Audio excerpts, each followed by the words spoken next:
The only thing I know is definitely broken though is this. Yeah, that's annoying.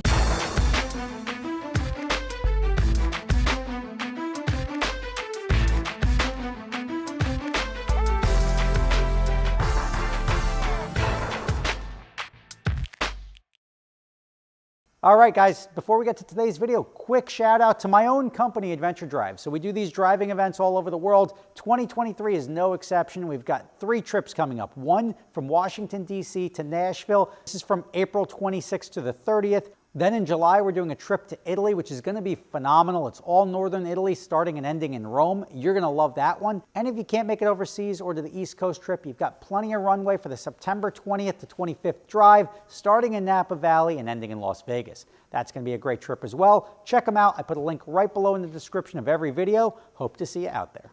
What's up, everybody? Rob Ferretti here, and a central theme you'll probably notice on this channel is we talk about money, either saving money, spending money, ways to earn money, ways to not waste money on stuff, ways that money doesn't make somebody better than the person next to them. All of that is true, honestly. And I like to come up with ways to sort of inspire people to earn money and then use that money to take opportunities that otherwise they would have to pass up because they didn't have money. I was a guy, didn't always have money. And when I didn't have money, I saw opportunities and I'm like, let me hand this off to this guy, or let me split this opportunity with these people. And then the money is made and you don't have most of it, even though you've discovered it, you've done all of that stuff. Well, here's an opportunity I just jumped on, and like, look, I enjoy making money. I enjoy being creative. I enjoy making money doing things that I know. Here, there was a shop that went out of business, Black Star Motors, up just in between Chicago and Milwaukee. And there was an auction, and all these auctions go the same way, right? These asset auctions are always like, you think you're the only one that knows about it. You think you're going to swoop in and buy up all of this stuff for pennies on the dollar.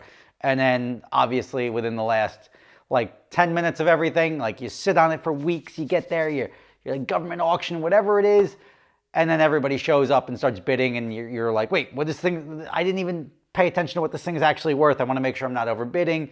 And you sort of panic your way through it. Well, in this situation, Black Star Motors went out of business. They had the auction. I was bidding on a bunch of stuff. I started winning some stuff, and then the final auction, or one of the last auctions I had in the lot, was the shop van.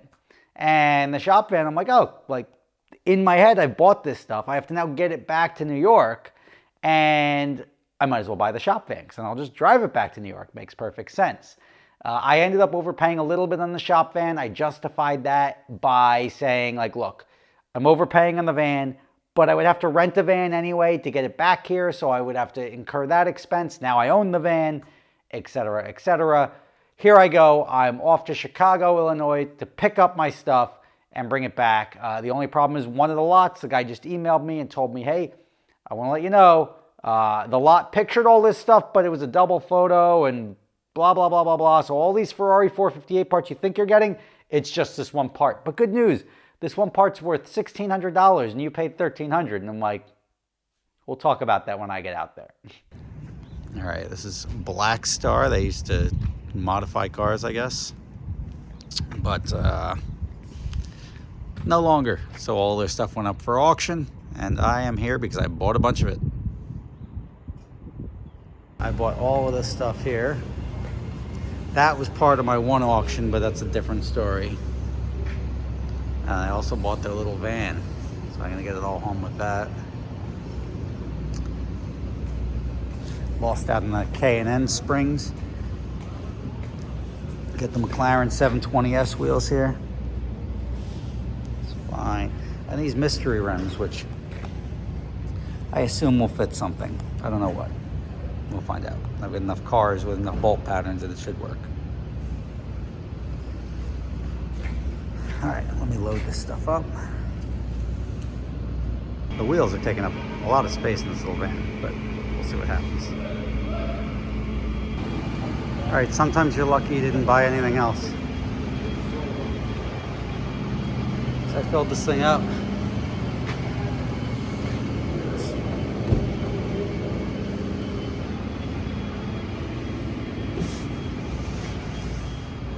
Actually, I can stop something right there.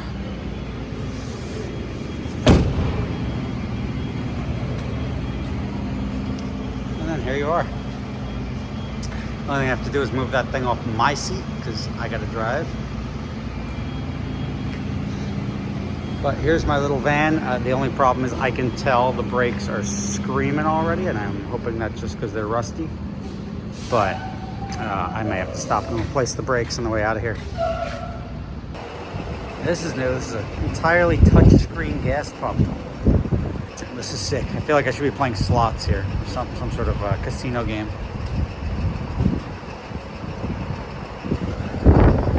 About to start the long journey back from Milwaukee, but I'm stopping by Detroit tonight. I have an appearance at a Breitling watch boutique that is opening up. And this is my Chariot. Should be pretty good. Should make it. I'm gonna check the tire pressures. Obviously this one is a little low. My pre-trip preparations really are not very good. Dating back to even anytime I get on a racetrack or anything, I just get in the car and drive. I should probably think twice about that. Here's some of the highlights. Obviously, a little rust on the bottom there, but it doesn't appear that there's any rust on the doors, so I could possibly, if I cared, replace those two bottom pieces. Comes with a tow hitch, which is nice. I don't know how much you're towing. It's also got the bumper sensors, which is nice. Also rotted out down here, but swapping those two make this van look incredibly more presentable. But the weak points I've noticed to the brakes, and I don't know if it's the brakes are bad from sitting, so I really have to start to feel them out. It does feel like the rear brakes are the weak point on this, which, I mean, I can't imagine that they're not going to make it home, but I do have to get that stuff checked out. I'm driving on the highway, so I can easily drive around the brakes a lot, but nothing makes you feel better than valeting your $10,000 truck at a nice luxury hotel in Milwaukee, where last time you were here, you had your Ferrari parked out front. So let's get on the road. We got 6 hours to get to Detroit. I've got a Breitling boutique opening today that I have to stop by for an hour and a half. And then boom, boom. And then the next day we will be heading back to New Jersey. And this thing should make it. It's weird. I drove about an hour. It was, I think, an hour and 3 minutes from the gas stop to get here. And it used a quarter of a tank. Luckily, the tank is pretty small.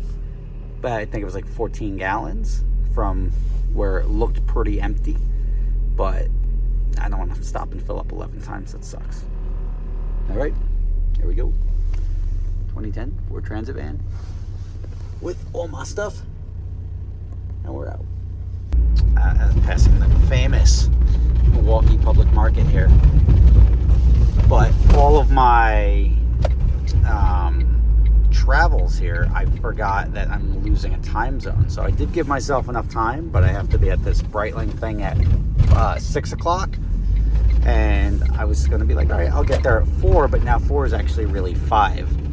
So I'm going to have to make up a little bit of time. And then I have a Zoom call in 30 minutes and I'm going to have to pull over on the side of the road to see, maybe, just maybe, if I'm going to be attending the Miami F1.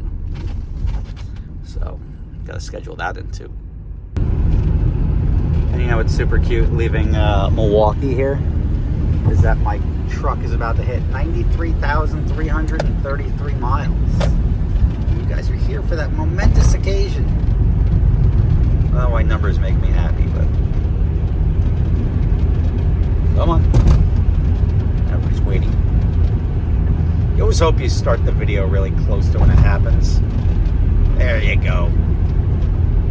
Not too much of your time wasted. All right, back to the road. All right, so we're here. Everything made it. This thing kept falling on my shoulder here, this bumper.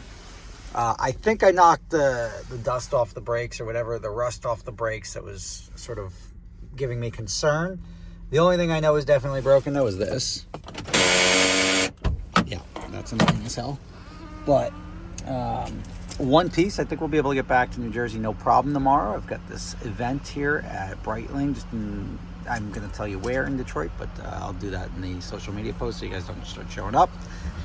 But van made it, and I'm pretty happy. It's a fairly reasonable size gas tank at 12 or 13 gallons, but it gets good gas mileage. So it's about 360 miles to the tank. Filled up twice thus far, going from Chicago up to Milwaukee and then over to Detroit. And tomorrow, over to Jersey. So I think I realized how unique of a human being I am this week. As I was picking up my 90,000 mile Ford Transit van, same day I get an email from my Ferrari dealer, my SF90 arrived. I'm like, probably the only person that's doing both of these things at the same time. And I remembered I was at the Lamborghini dealership the other day, and one of the techs came up and said, hey, I put the transmission in your donk. And I'm like, pretty confident that those words have never been uttered in any building with a Lamborghini logo on it, ever, and they never will again. So here we go. Now I've got the stuff back in New Jersey. I drove it back. It was a reasonable drive. I got to do the Breitling thing that was very cool. Check out the Breitling boutique in Detroit. It's actually at the Somerset Mall. Definitely worth checking them out. Very cool partnership with the different watch brands. But back in New Jersey now, I've got the van. We're going to take everything out tomorrow, start going through it. Now here's the plan, right? I'm showing you this exercise. Why do I have to show you me making extra money? I'm proving that the opportunities exist when you have money, right? I'm spending about $20,000 here, give or roughly $20,000, a little bit under because I'm going to get refunded on the one lot. I'm going to sell all these parts. Now, I know Lamborghini parts, I know McLaren parts, so buying this stuff made sense because I know what it's worth. Am I getting it for 50 cents on the dollar? No. But I do understand buying it as a lot, I can now, there's no $50 Lamborghini side skirt. I've got 4 of them now. There's no $50 Lamborghini rear bumper. I'm going to sell all of these parts over the next, just say 3 to 6 months. And inside the first 60 days, I expect to get my money back. Like at least we'll use 20 grand for the number, at least my 20 grand back. That'll cover all the parts and that'll cover the van. That makes the van free. The van, I'm going to register it and I'm going to put that thing up on Turo. Because I need the van sometimes, I don't need it 90% of the time or 95% of the time. So I'm now about to lay out $20,000 for 2 months, get my $20,000 back, and then my van is going to be making me probably about $1,000 a month. And then I'm going to make the money on the parts. So this one $20,000 gamble that I took, because I know what I'm looking at and I know what I'm buying, is going to probably return and potentially even double my money or at least 50% on my money inside the first 6 months. So all of my risk is gone when I get my 20 grand back. I'll probably make another $10,000 or $20,000 selling off all of these parts. And then I'll own the van outright, which will then also be making me $10,000 for the next 2 or 3 years until I decide to sell it. And then I'll get the $10,000 that I spent on the van, or I think it was $9,000. I could turn around and sell the van tomorrow. It got it back. It got my parts back. It saved me money there, but I can use it for shop parts when I need to. I can rent it out. It's only got 93,000 miles on it now, so I can rent it out. And with 175,000 miles, they seem to be selling for about 9 grand. So I could put 60 or 70,000 rental miles on this. There's some maintenance involved, but it should be able to turn over at least $10,000 a year for the next 3 years. And then I get the other $10,000. So this one $20,000 gamble is going to make me $30,000 or $40,000 over the next 2 or 3 years. So anyone can do this, right? Having money provides opportunity. Obviously, there's risk when you don't know what you're doing, but even you can do it with lower amounts of money. I'm not coming at you and selling you arbitrage. Boom. I'm not doing that because that's all nonsense. I'm showing you, and I'm going to show you the process as to how you can go find an opportunity because you have the available cash, seize the opportunity, and then turn that into money back in your pocket while eliminating the risk and getting your investment back. And then you can use that profit to do other stuff. I'm telling you, life is much easier when you generate money. You can use that $1,000 a month that the van's going to generate, and I can go buy a fun car in 2 or 3 years. I can go buy a Porsche or a Corvette or something like that. So now that $20,000 that I had available went into repaying myself in 2 months. Then it ended up getting me something that in 3 years is going to buy me something fun for nothing. So thank you for watching. I hope this inspires you. There's auctions, there's plenty of opportunity out there, but in order to seize opportunities, you need to save money. So instead of going and buying that next belt or that next wasted opportunity that you're gonna have to pass up because you don't have cash, start stacking it away, whether it's $50 a week, $50 a month, whatever you can afford.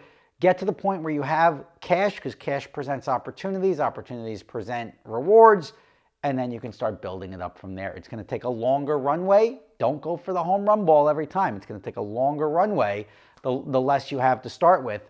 But this is why everybody gets angry at rich people, because they've got all the opportunities, because they've got all this cash, and they can take all these risks, because you go out and get your job, you need that money to pay for stuff. But if you can start having some extra cash, you can invest and make side hustle money, your life is going to look a lot different in 5 or 10 years. Rob Ferretti, thank you for watching. Thank you for joining me and seeing my incredibly ugly van. If you're looking for one in the New York tri-state area, it's going to be in Teaneck, New Jersey on Turo probably in the next 2 weeks. And you can rent the van and do whatever you need to do with a van.